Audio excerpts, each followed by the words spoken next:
Usually it does this active sharing so that you can see everybody, but it hasn't done that this morning. It's done a different kind of sharing. So I can't see anybody. So please shout, interrupt, raise your hand, tell Rosie, whatever you want. I'm happy to be flexible. So now what I've come to talk to you about, which I think is the subject that I've been asked to about, is working with complexity in the community, and really a little bit of a focus on how the challenges, particularly around staffing, although really it's a bit more broad than that, what I'm going to talk about. Now, I haven't been with you the rest of the week, so I don't actually know how much you know about home group. So I'm not going to bore you with too much stuff, but I just really wanted to talk about the shift in home group's approach. Home group is, 80 years old or whatever it is, something like that. But just in the last sort of 5-6 years, we made a decision to, we'd always worked with people with complexity, and in our supported housing services, mental health services, learning disability services, CQC registered, etc. But we hadn't really taken this decision to move to integrate health, housing and care. That was the big change. Rosie, have you talked about that previously this week? Yes, we have, but not everybody's been on every call. Okay. So okay. It might still be worth mentioning. Okay. So I guess what we were interested in was shifting, looking at what was needed to enable people to, with levels of complexity, be supported in non-medical homes, in non-medical situations. So what do we need to change in the community to enable that to happen? So that was a very strong strategic objective that has been taken on as the heart of our social mission. Although, as you understand, we obviously, they have to make money in order, services have to make money, but we're not primarily a profit-making organisation.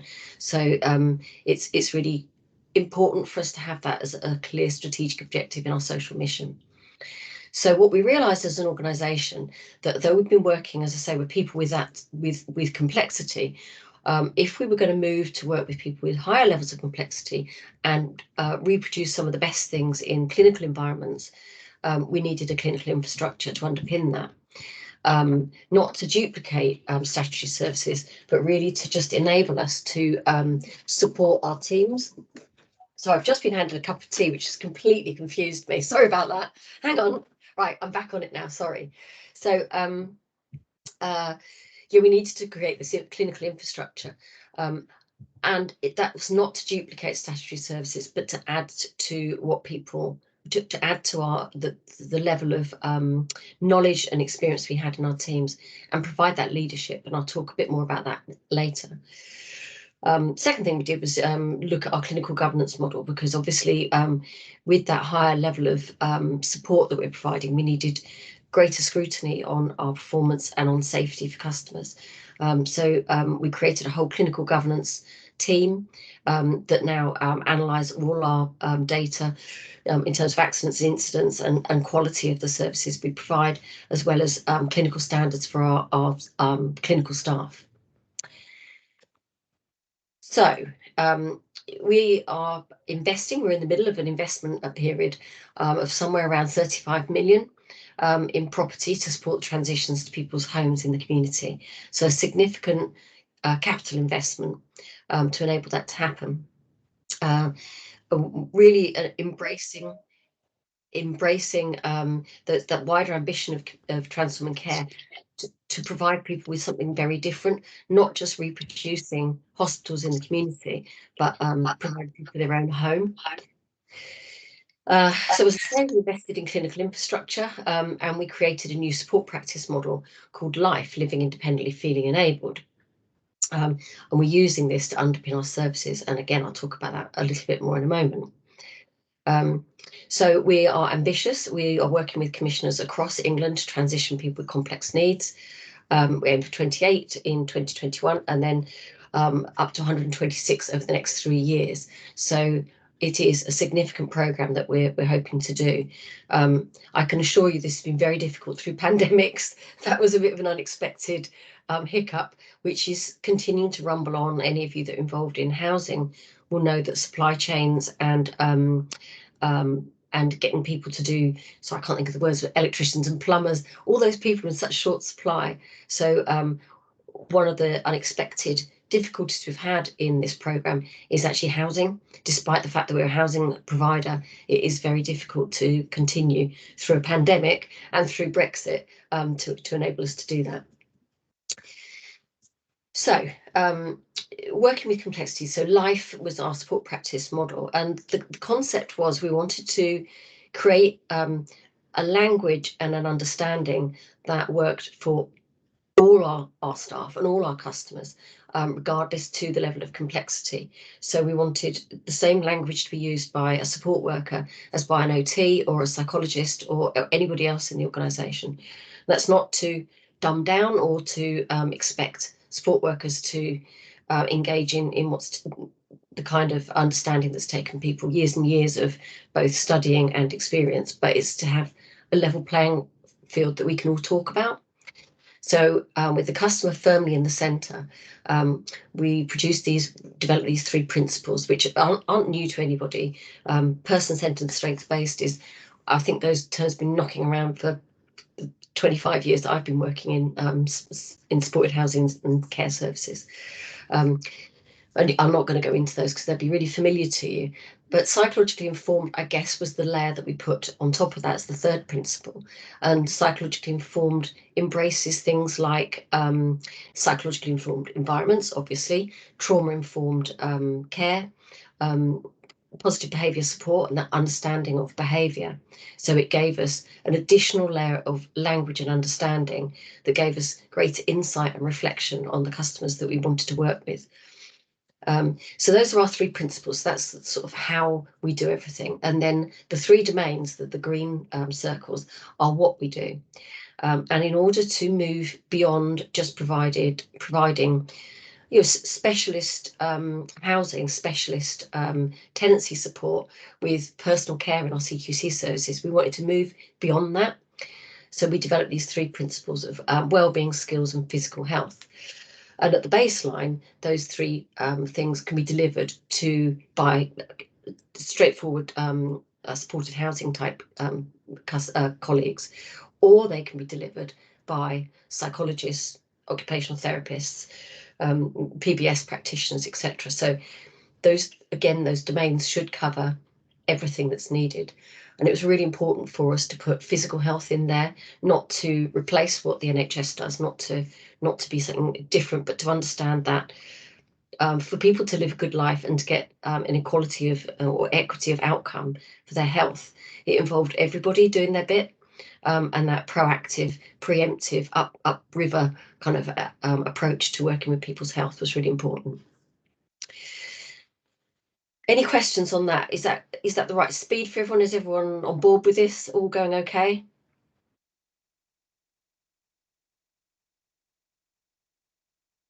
I'll take silence as a good thing.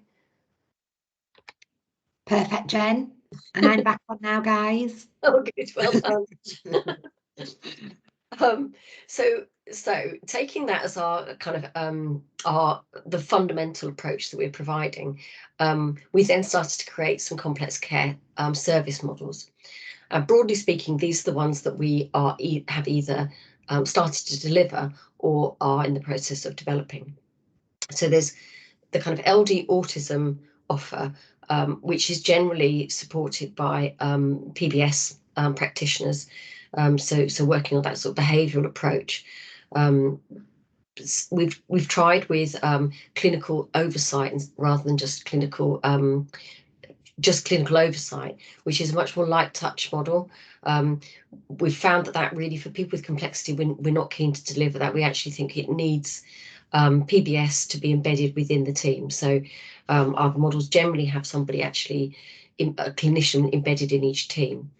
It depends on the hourly rates that the commissioners are interested in, and it depends on what they have in terms of their structures internally as well and what they can provide. So it's a conversation and a dialogue with commissioners to see where their needs are and what the cohort of customers that they're looking to work with look like, what kind of needs there are. So there's LD autism, Trauma informed. Now, we don't really use the term personality disorder services, but broadly that's what our trauma informed services are. Tend to be females, tend to be women, and often people who have every diagnosis you can possibly think of by the time they get to about 30, including a very late diagnosis of autism quite often. But personality disorder is frequently in that mix. ADHD, all sorts, everything. But what a common theme is that they've had very traumatic lifestyles. Chicken and egg, whether their neurodiversity or learning disability has caused them to have chaotic lives, or the chaotic lives have caused the distress and layered onto that the kind of relationship problems that traditionally are seen as personality disorder. Unpicking that is definitely not, I'm no clinician, so unpicking that is not my area. But what we see presented is people who need an understanding of the trauma they've been through, and a very sort of sensitive and boundaried way of working. So that's our trauma informed services. MDT, now I call it the MDT services because basically it's areas where we're either able, through infrastructure, through just the number of customers that we have referred, able to provide a really quite a number of clinicians in the area, or it's where commissioners have asked us to provide a fuller service to work with people with really complex needs and a great range of people. So if an area wants to refer to us, people with LD autism, people with forensic background, people with trauma-informed mental health, combined with learning disability background, that's where we need to build that MDT model so that we can be quite flexible in who we can support. Obviously, that's an expensive model if you haven't got the density. So it's a matter, again, it's a conversation with commissioners about what they need. Now, still in some further development is probably our forensic pathway and young people's models. So forensic, it's an interesting one because the support and care that somebody needs if they're in a forensic pathway is often very similar to trauma informed.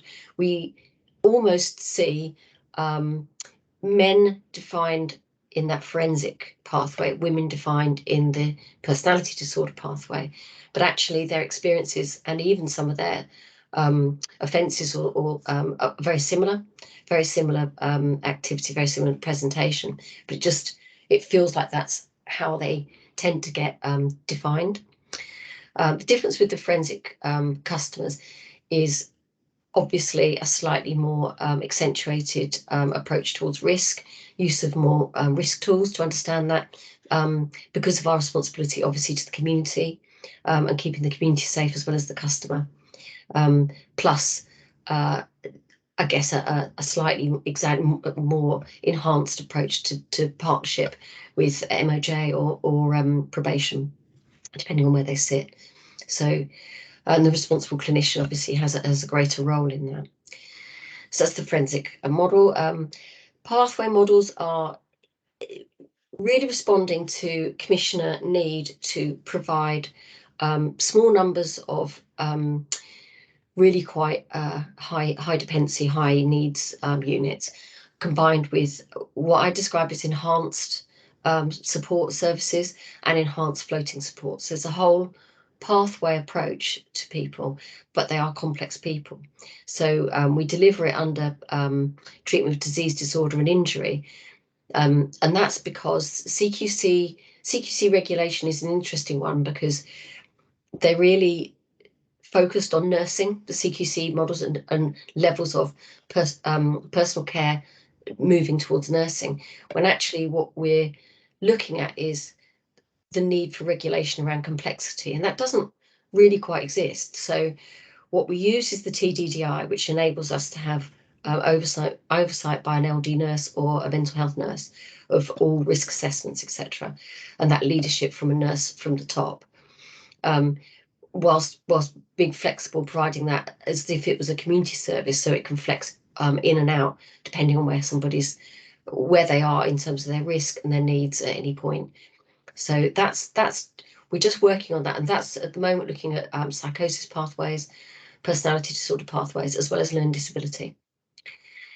And then lastly, young people. So we're interested in working with sort of the 16 plus group at this point, so 16 to 18.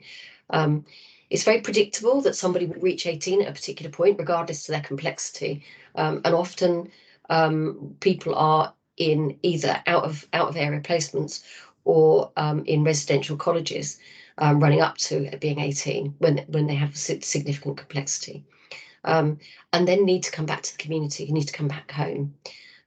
So we're trying to work with authorities to imagine what that looks like, how we would assess and work with the existing providers to understand what somebody might need, and maybe providing what we're calling a step through service for 16, 18-year-olds, where people are still maturing and perhaps their long-term or longer-term needs are not so clear. So a period of assessment, stability, exit from residential college, and then transitioning into adulthood and into their own homes in the community. So that's broadly our complex models. I'm happy to talk in a lot more detail about any of those if you want me to separately. So then returning to that building the right skills. So one of the big barriers we've found with creating services, complex services in the community, is the skill base that doesn't really exist, particularly at the moment where it's hard enough to get people into care work anyway. There's a crisis really in the sector. And then if you're asking people to work with complexity where they're working intensely with one customer frequently, the customer can be, abusive. There can be, significant incidents on a regular basis. It's very difficult environment to work in.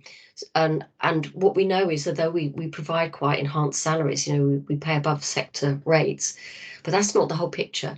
To appoint, to retain people, it's more than just the money.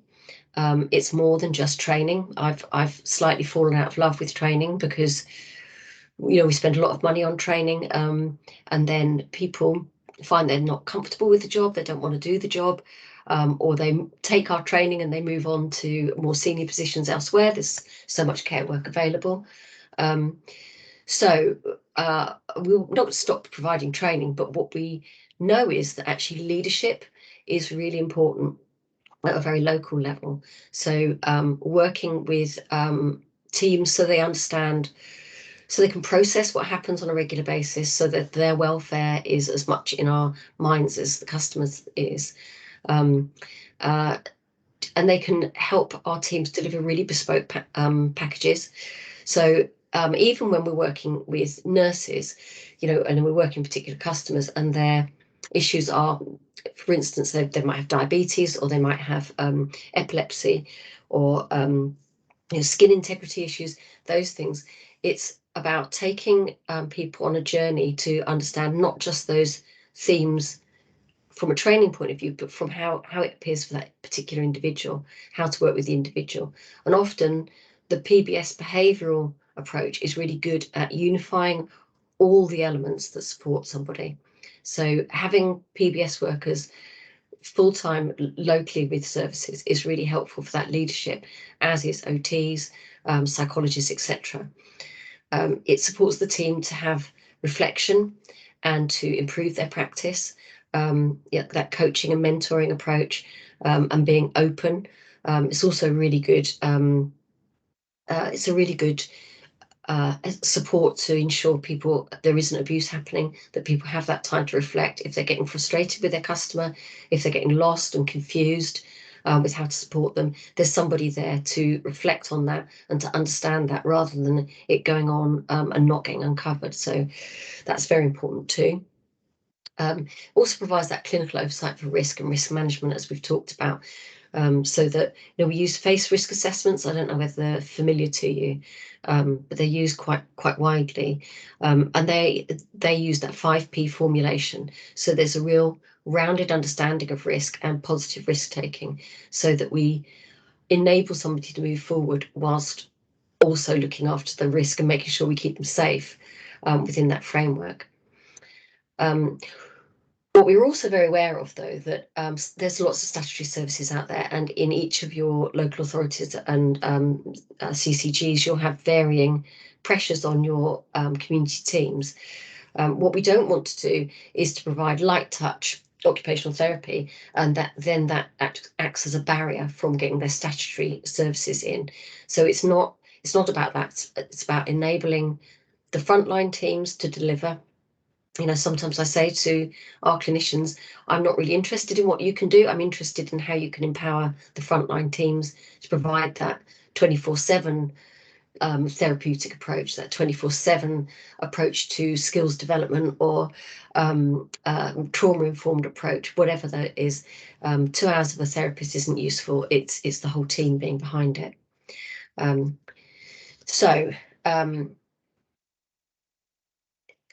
Just wanted to briefly touch on partnership with commissioning. This is information that we've had from the commissioners we've worked with about what works. We know that 2,000 people needed to get out of hospital with complexity, I don't know, 2 or 3 years ago, and there's still 2,000 people in hospital with complexity, and it hasn't been for the want of trying. I think, we've all got plans and tried to understand the situation and juggled it and formed partnerships, and yet still it's difficult. So it's difficult is the bottom line. It's a very complex piece with lots of moving parts. So what we've found is early engagement is really helpful, where commissioners put very sort of transactional tenders out. It doesn't really work so well. It doesn't really help us understand the needs of the customer. Often understandably through trying to protect people's confidentiality, we get very scant information about a customer, which, where we talk about complexity, you just can't plan a service without really quite a lot of detail. You can't really understand what's going to be safe and how to therefore cost it. So early engagement and that full commitment from multidisciplinary teams to talk about people in some detail within that confidential space is really important.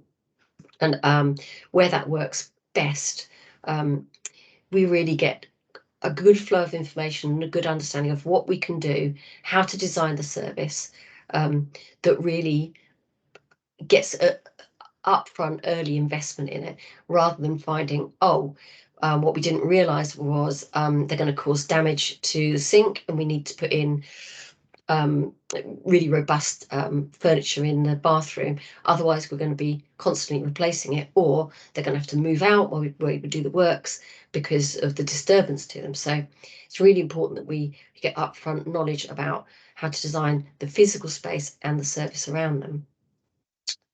So that thing about pooling knowledge and expertise, we've all got a bit of expertise in this. Everybody has something to add, including families. So it's really important that we pool that knowledge and bring it together to create the services. And taking a short and longer term view, so that's really what I was talking about with the young people. We can really predict the pipeline, if you like. It's not a comfortable word with customers, but we can see who's going to be reaching adulthood and needing services. So we can work together to plan that. It takes a while to build houses, to create workforces. Looking into the future together is a really helpful approach, whilst also understanding there's some urgent cases that we need to look at immediately. And lastly, just looking at that risk sharing approach with the best preparation, things still can go wrong, and we need to have an approach that doesn't. If we share the risk, then we can take the risk together. So often when somebody's in a hospital environment, it's very difficult to tell what's going to happen when somebody moves into the community. Very difficult to tell which behaviours that are quite difficult are actually situational and influenced by a noisy ward or a busy ward, or the lack of personal space, or whatever it is. And taking that leap of faith together at times, that knowing that if it goes wrong, if there's a moment where we need support as the provider, the CCG or the commissioners are there to help us and to support us for the best, to get the best result for the customer. So coming to the end now, you'll be pleased to know. So I just wanted to talk about one example that I've been working on for, I think, 4 years. They do take time, these things. So in St Albans, in Hertfordshire, we had a big building, beautiful old building that was part of an old hospital. And we took that and we refurbed it to create 8 self-contained flats. It was quite a wreck before we started. Now we took some basic specialist specification that includes things like, toughened glass and autism friendly colours and larger spaces to enable larger staff teams to work in. So we took some basic things, and then we also then, as customers were referred to us, we then modified the flats along those lines. So, and some of those were really quite significant modifications. For instance, putting in, I think it's called white rock. It's a form of cladding that, so if you get customers who are likely to pick at the walls and can be very destructive, we put in some cladding on the wall, some plastic cladding that stops that destruction to the wall, but enables somebody in their bedroom to not be observed, to be alone in their bedroom in a safe environment where sockets are covered, where the walls are covered. So some significant modifications to enable people to move in. Support practice, we use the life support practice, but it's enhanced with that positive behaviour support expertise. So we have a PBS practitioner who's there, who's dedicated to the 8 customers. Additional oversight from the central clinical team. So 1 or 2 of the customers have some physical health needs as well. And whilst the community nurses will come out and do some of that support, is for us to recognise deterioration, know when to contact them, and have a really good understanding of how we can proactively support health for those people. Very person-centred transitions. So some of the customers live locally and some of them live quite a long way away, and that can be quite difficult, but we're sending teams out over 100 miles away to go and support the customer during transition, get to know them, so that when they do move in, there's as little bumps in the road as possible. They're very familiar with their team. That's expensive, as you can imagine, and quite difficult actually to get a team that are willing to do that travel. But we work together with the commissioner, who's been brilliant in Hertfordshire, to cost it, share the risk, promote the opportunities, and make that happen. And one of the things I'm very proud of with Nicholas House is the amount of family involvement we've managed during the transitions. So with each family, we've created half a day where the family have trained the staff, done a big sort of part of the induction. And for one of the customers, and I can use their names because we have permission. So one of the customers, Max, his mum created a little course for the colleagues and called it the Max Factor, and gave all the team certificates saying you've been Max Factored, which was really lovely and really important for the team. It involved build a really nice relationship with the family and involve the team right from the word go, with respecting and understanding the position and knowledge that the family can bring.